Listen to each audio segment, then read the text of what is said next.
আপনাদের একটা কথা বলে আমরা দ্রুত এগিয়ে যাচ্ছি। রাসূল সাল্লাল্লাহু আলাইহি সাল্লামকে জিজ্ঞাসা করা হলো, আল্লাহর নবী, একজন স্বামী তার স্ত্রীর উপরে কি কি দায়িত্ব পালন করবে, কি করতে পারে একজন স্বামী তার স্ত্রীর। এবার আপনার পালা আসলো, তখন আল্লাহ রাসূল বলছেন, এক আতেমামাতায়মতা, তুমি যে মানের খাও বউকে সে মানের খাওয়াবা।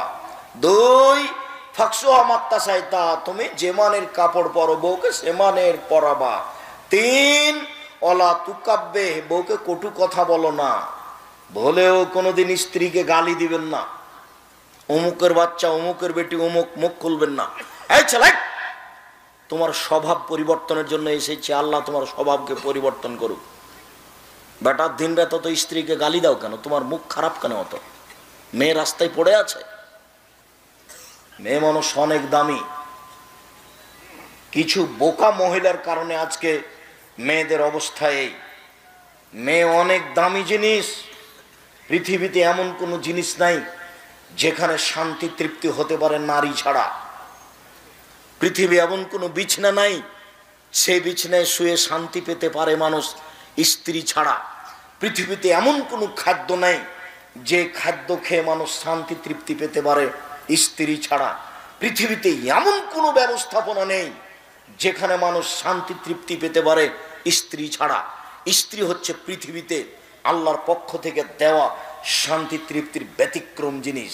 আল্লাহ তাআলা বলছেন, অমিন আইতিহান খালাকালাকুম মিন আনফুসিকুম আজওয়াজান লিতাসকুনু ইলাইহা, পৃথিবীর মানুষ, আমি তোমাদের পক্ষ থেকে তোমাদের স্ত্রীদেরকে সৃষ্টি করেছি যাতে করে তোমরা সেখানে শান্তি তৃপ্তি পেতে পারো।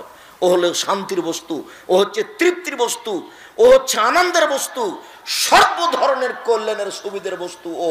তাহলে তুমি একে গালি দাও কোন লজ্জায়? তোমাকে তো আমি বলেছি জীবনে তুমি কোনোদিন বলবে না তোমার ঠোঁটটা মোটা। একবার যদি ঠোঁট মোটা বলো তাহলে তোমাকে 10 বছর ভালোবাসবে না। ভুলে তুমি বলবে না তোমার রংটা কালো। একবার যদি রং কালো বলো তাহলে মনটা ছোট হয়ে যাবে, 10 বছর যাবত তোমাকে ভালোবাসবে না। তুমি খালি বলো তোমার মতো কোনো ভালো মেয়ে দেখি না, তুমি আমার চোখে সবচেয়ে সুন্দরী, তোমার চাল চলন আমার কাছে খুবই ভালো, প্রশংসা করো, সারা রাত পা টিপে দেবে। একটু প্রশংসার ভিখারি, তুমি মুখ খারাপ করো কেন? শোনো সম্মানিত দিনী ভাই বোন, সবাইকে বলছি, মুরব্বী আপনাকে বলছে, আপনারও স্বভাব ভালো নয়। ছেলে মেয়ে বড় হয়ে গেছে, বৌমা বাড়িতে, তারপর আপনার একটু লজ্জা হয় না মুখ খারাপ করে স্ত্রীকে কথা বলে? তখন বেটি লজ্জা পায়, বেটা লজ্জা পায়, বৌমা লজ্জা পায়। আপনার এই স্বভাব কেন? গালি দিয়ে আপনার অত শান্তি তৃপ্তি কেন? মুখ বন্ধ করবেন, আজকের পরে আর মুখ খুলবেন না কোনোদিন। আস্তাগফিরুল্লাহ তো বলে, আল্লাহ তোমার দরবারে তওবা করছি, আমি আর কোনোদিন স্ত্রীকে গালি দিব না। এই কথা বলে উঠবেন, মুখ খারাপ করবেন না কোনোদিন।